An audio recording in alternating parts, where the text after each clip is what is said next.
돈이 굴러가는 기본적인 흐름. 잘 먹고 잘 사는 게 주식 관련해서 가짜 정보가 많더라고요. 용어라든지 이런 게 너무 어려우니까 잘 모르는 사람들도 쉽게 접할 수 있는 서민들 정책을 많이 좀 알려줬으면 좋겠습니다. 바쁜 생활 속에서 반드시 챙겨야 하는 경제 소식. 경제 이슈의 핵심을 짚어드립니다. 발빠른 경제발전소 박연미의 경제픽. 네, 우리가 흔히 인터넷 은행으로 알고 있는 토스, 이 회사가 한동안 택시업계와 갈등을 빚었던 타다를 인수했습니다. 타다가 사라진 줄 알았던 분들도 꽤 계실 텐데 IM이라는 형태로 이 호출 택시 영업을 계속하고 있는 상황이거든요. 금융 플랫폼이 왜 모빌리티 스타트업인 타다를 인수했을까요? 금융과 비금융의 결합은 우리에게 어떤 영향을 미치게 될까요? 디지털투데이의 황치규 기자가 정리해 보겠습니다. 안녕하세요. 안녕하십니까. 자, 은행들이 돈 많이 벌었다는 얘기 많이 들었거든요. 네. 이제 기존 은행들은 점포 없앤다, 온라인 강화한다, 심지어 이제 ATM도 점점 사라지는 분위기인데 네. 부가 서비스를 추가하느라고 되게 바쁘다면서요?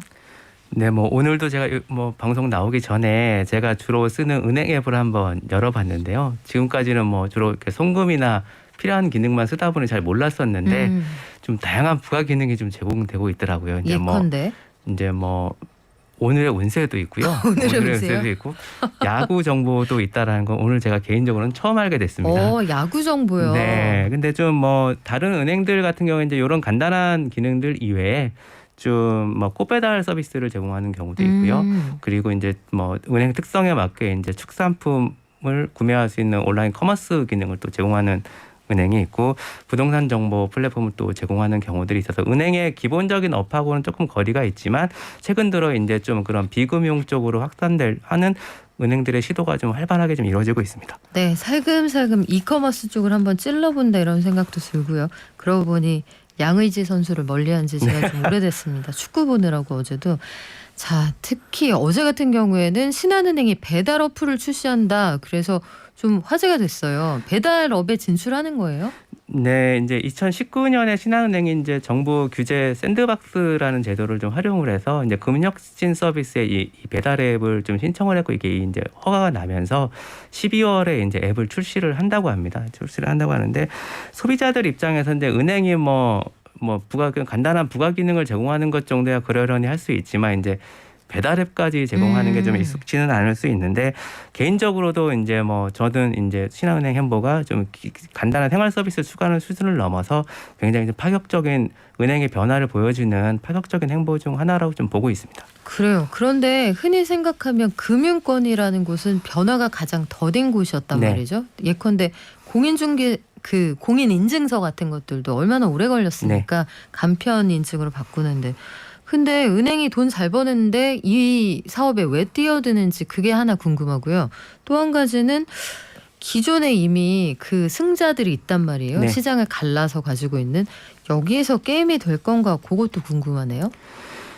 일단 은행들이 좀 본업과 이렇게 좀 외도하는 듯한 좀 사업들을 이제 속속 이렇게 내놓고 있는 배경을 좀 살펴보면 전체적으로 이제 산업의 경계가 좀 많이 옅어지고 있습니다. 이제 금융도 마찬가지로 더 많이 이제 논란도 많이 되고 있지만 이제 테크 기업들이 비금융 테크 기업들이 이제 디지털 금융 쪽으로 확산을 하면서 그 소비자의 접점이 이제 은행들이 틀어지고 있었던 소비자의 접점이 지금 흔들리고 있는 현상들이 되게 두드러지고 있거든요. 이제 당장에 이제 은행들이 지금 올해도 상반기 엄청난 수익을 올렸지 않습니까?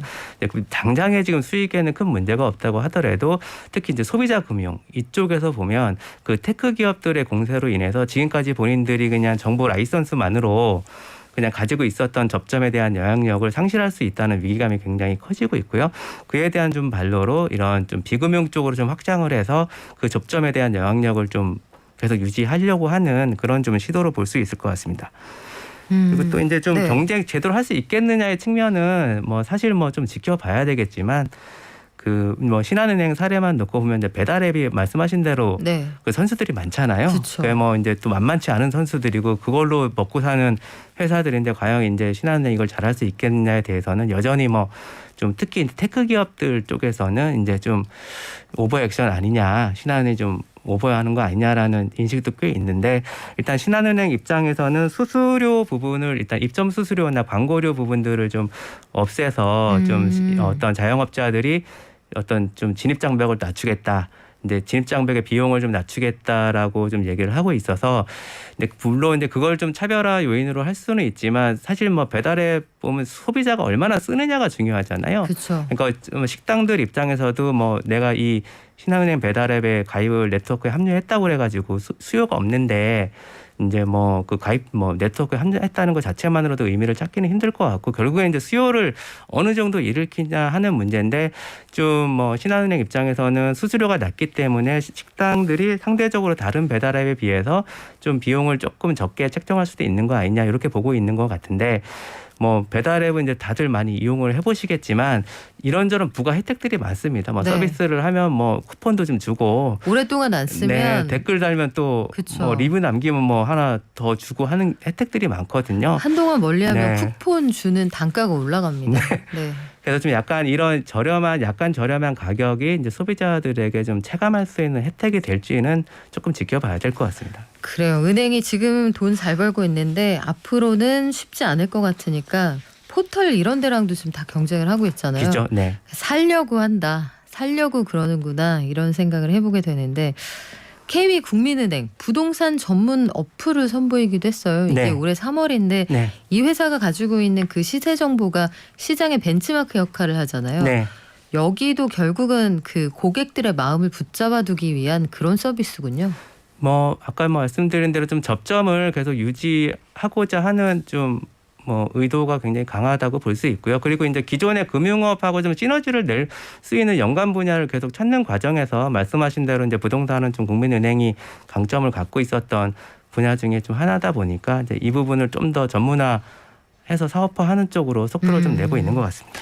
제가 기억을 해보면 제가 지금 사용하는 주거래은행 그 계좌를 그 은행이 이름 바꾸기 전에 대학 때 열었거든요. 네. 그 은행은 중간에 막 M&A가 되고 해서 간판이 바뀌었습니다만 뭘 해주겠다거나 선물을 주겠다거나 이렇게 공식적으로 뭔가 혜택을 준 건 거의 작년 올해가 처음인 것 같아요. 고객 이탈을 막아서 요 가두리 양식장 안에 그냥 가둬놓겠다 이 얘기네요. 네. 지금 뭐 어쨌든 글로벌하게 보면 이제 국내외적으로 슈퍼 앱이라는 말을 좀 들어보셨을 것 같은데 그 이제 모바일 앱 특히 이제 모바일 앱들에서 하나의 기능 뭐 그 특정 한두 가지 기능을 제공하는 어떤 앱들이 네. 이제 규모를 키워서 그 막강한 사용자들을 기반으로 그 제공하는 서비스를 확대해 나가고 있어요. 이제 이런 거를 약간 이제 요새 뭐 업계에서 이제 슈퍼앱 트렌드라고 좀 표현을 하는데 이게 좀 여러 가지 맥락이 좀 맞물려서 벌어지는 현상입니다. 이제 애플이나 구글 같은 경우 어떤 모바일 플랫폼 회사들이 프라이버시를 굉장히 이제 통제를 강화하고 있거든요. 그러니까 좀 기업들 입장에서는 예전에 자기들 서비스에서 발생하는 데이터가 아니더라도 어떤 다른 서비스들에서도 어떤 발생하는 데이터를 활용할 수 있는 디지털 광고 기술이라든지 추적 기술을 활용할 수 있었는데 지금 최근에 애플이나 구글 정책을 보면 예전에 이제 외부 데이터를 활용할 수 있는 그 통로가 점점 좁아지고 있거든요. 네. 결국에는 자기 서비스에서 가급적 많은 사람들의 활동을 일으키고 거기서 발생하는 데이터를 활용하는 거에 대한 가치가 이제 점점 더 커지고 있다 보니 한 앱에서 다양한 기능을 지원해서 가급적 많은 활동들을 좀 하게 하려는 그런 움직임들이 굉장히 활발하고 금융 앱들의 좀 이런 확장도 큰 맥락에서 보면 슈퍼 앱의 개념으로도 볼 수 있을 것 같습니다. 그렇군요. 다들 무한 경쟁하는 그런 시대다 이렇게 생각이 되는데 자 고객 입장에서는 두 가지 생각이 들어요. 하나는 그동안 내가 굉장히 오랫동안 사용을 해줘도 고마운 줄 몰랐던 이 은행까지 나한테 구애를 한다니 좀 달가운 측면도 있고 다른 한편으로는 내 데이터가 쓸만하다는 얘기인데 나한테는 아무 혜택이 없네 이런 생각도 할 수가 있거든요. 네. 제 IT 전문 기자가 보시기엔 어때요? 뭐 아까 진행자분이 뭐 주거래 은행에서 작년에 뭘 하나 받으셨다고 했는데 제가 네. 준 건 아니고요. 네. 뭐에 응모할 수 있는 기회를 아, 주더라고요. 네. 저는 개인적으로는 뭐 저도 하는 은행을 거의 바꾸지는 않는 편인데 네. 뭐 여전히 좀 저는 좀 소외를 당하고 있다는 생각이 저는 들고 25년 됐습니다. 네. 근데 데이터라는 게 점점 더 이제 뭐 디지털 환경으로 비즈니스의 중심이 좀 넘어오면서 데이터가 갖는 가치는 뭐 크게 강조할 필요는 없을 것 같고요.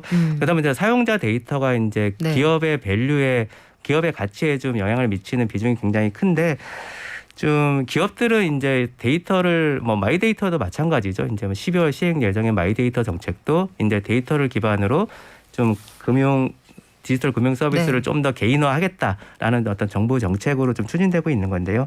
기업들은 이제 사용자들이 데이터를 주면 좀 더 나은 서비스로 보답하겠다.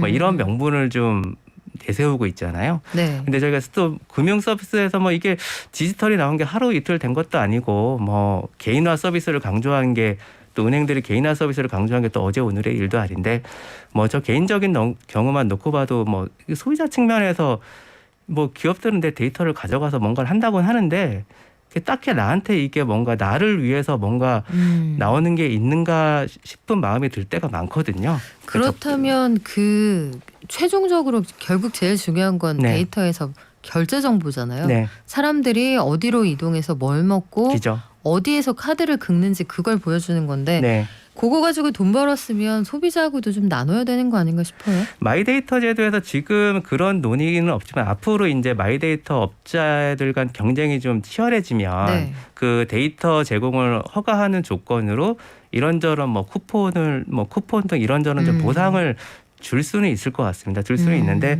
어떤 근본적인 이게 좀 해결책이 되느냐의 부분에 대해서는 좀 지켜봐야 될 것 같고요. 국내외적으로 이제 글로벌하게 보면 시스템적으로 어떤 사용자가 어떤 디지털 서비스에 기여하는 가치에 부합하게 적절한 보상을 해줘야 된다라는 논의가 지금 활발합니다. 이제 국내에서도 네. 뭐 데이터세라고 해서 좀 기업들이 데이터로 얻는 혜택의 어떤 가치에 세금을 좀 부과를 해서 이거를 약간 이제 좀 전 국민에게 네. 좀 기본소득 개념으로 줄 수 있는 재원으로 활용해보자 이런 논의도 있고요. 해외에서는 알고리즘 차원에서 나의 데이터가 정확하게 어떤 부분에 얼만큼의 기여를 했다면 거기에 상응해서 그 결제가 또 데이터를 제공한 당사자에게 어떤 좀 적절한 보상이 좀 제공될 수 있는 네. 거를 좀 알고리즘적으로 구현해보자라는 주장들도 좀 나오고 있습니다. 그래요. 지금 슈퍼앱 얘기해 주셨거든요. 네. 원래 하나의 사업을 하다가 소비자들의 정보 가지고 활용할 수 있는 범위를 넓혀가는 회사들이 많다고 하셨는데 네. 최근에 제일 관심이 갔던 건 이거였어요. 그래서 토스는 네. 타다를 왜 인수했을까? 그 말도 많고 탈도 많았던 그 타다 많죠. 이게 인수를 하면 얼마나 도움이 될까요?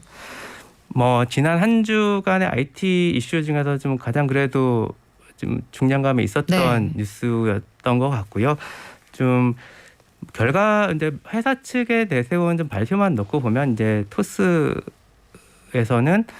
그 기존 금융 서비스에 좀 확장할 수 있는 어떤 통로로 좀 그 모빌리티를 굉장히 주목을 좀 했던 것 같고요. 특히 이제 결제 서비스 부분 같은 경우에는 이승건 토스 대표가 좀 언급한 대로 연간 좀 택시에서 일어나는 결제 규모가 한 12조 정도 되는데 이 중 절반이 엄청나네요. 앱을 통해서 이제 네. 디지털로 일어나고 있어서 카드 등록해놓고 네. 선결제하는 분들이 그죠. 많죠. 그런 부분들이 있어서 이제 토스가 기본적으로 디지털 결제 사업을 갖고 있기 때문에 근데 지금 어떤 킬러 본인들 서비스 일부를 제외하면 토스의 결제 서비스를 이렇게 좀 확장할 수 있는 좀 큰 플랫폼들이 좀 필요한 상황이거든요.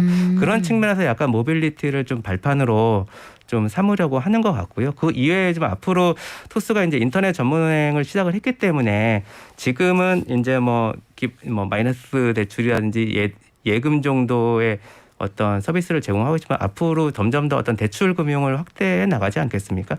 그러다 보면서 좀 모빌리티 같은 경우에 그 택시 운전사분들의 소득이 좀 이렇게 불균등해서 은행에 대한 접근성이 이제 기중은행에 대한 접근성이 좋지 않다는 얘기가 좀 예전부터 있었어요. 신용도가 다 제각각이니까요. 네, 그래서 이게 소득이 이제 워낙 좀 왔다 갔다 하기 때문에 그렇지만 이제 어떤 데이터가 여기서 계속 쌓이게 되면 그 토스가 갖고 있는 또 서비스 역량으로 뭐 이런 모빌리티에 활동하는 분들을 대상으로 한 또 뭐 맞춤형 대출 서비스라든지 이런 것들로도 확장할 수 있지 않을까 이렇게 좀 전망을 해봅니다. 아, 그렇군요. 관련해서 여러 가지 금융 상품이 파생될 수도 있다. 네.